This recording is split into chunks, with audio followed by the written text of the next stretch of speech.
Understanding Topographic Maps, a guide for English learners.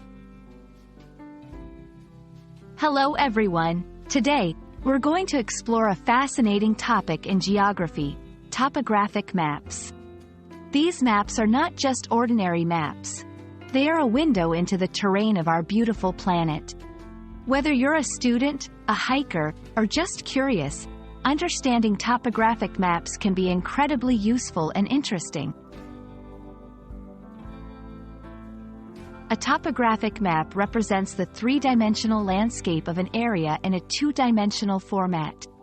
It's special because it shows the heights and shapes of hills, mountains, valleys, and other features.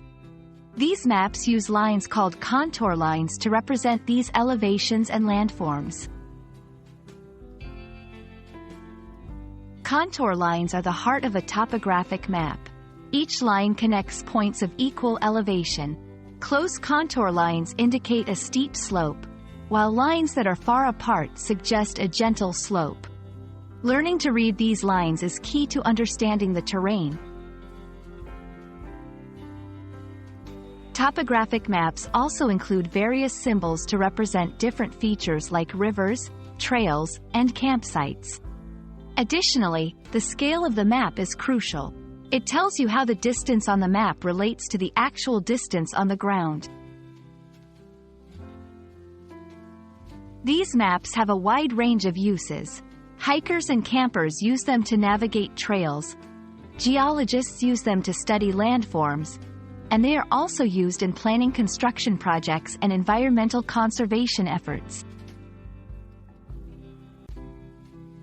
I hope this video has helped you understand the exciting world of topographic maps. They are not just tools for professionals.